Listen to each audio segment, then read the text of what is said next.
Et les killers, j'espère qu'aujourd'hui ça kill super bien pour vous. En tout cas, moi ça kill super. Aujourd'hui, on se retrouve pour une toute nouvelle vidéo de GTA 5 Online. Pas pour parler de GTA, mais plutôt de quelques chiffres ou de pourcentages sur le jeu vidéo et nos gamers. Donc c'est parti! Débutons cette vidéo avec 6 notions que le jeu vidéo nous apporte à nous.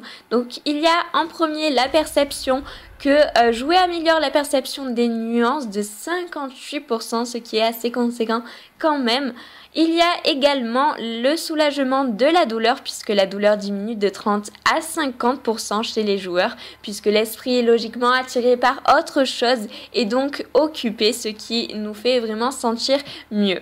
Ensuite, il y a la précision, donc les joueurs font 37% moins d'erreurs que les autres personnes ne jouant pas. C'est des domaines variés, c'est pas destiné à un domaine spécialisé. Ensuite, il y a la vitesse, donc ça c'est une étude basée sur des chirurgiens qui jouent. Et les gamers chirurgiens sont 27% plus rapides que les autres. Ensuite, passons à la décision, donc c'est une catégorie assez importante puisqu'un joueur a plus de réflexes, donc du coup il va prendre 25% plus vite de décisions que les autres personnes avec une même précision, donc ça peut varier vraiment selon les jeux vidéo.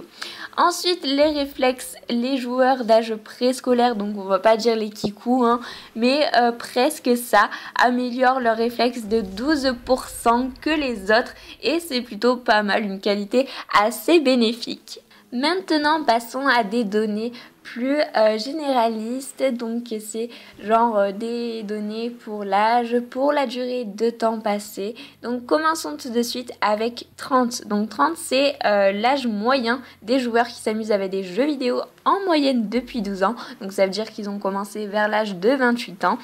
Ensuite, 18 heures est la durée moyenne du temps passé à jouer par semaine.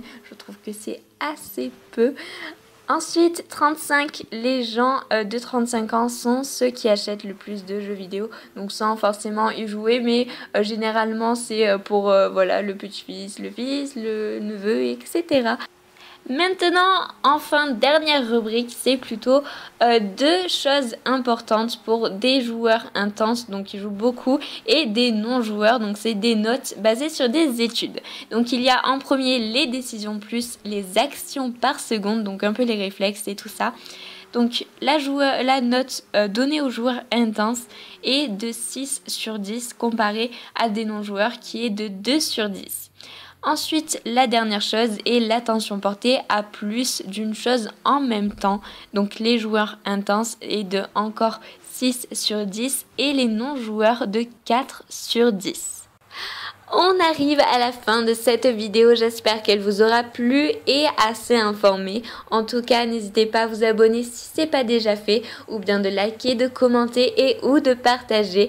Et nous on se retrouve une très vite prochaine fois dans une nouvelle vidéo. Bisous bisous les killers.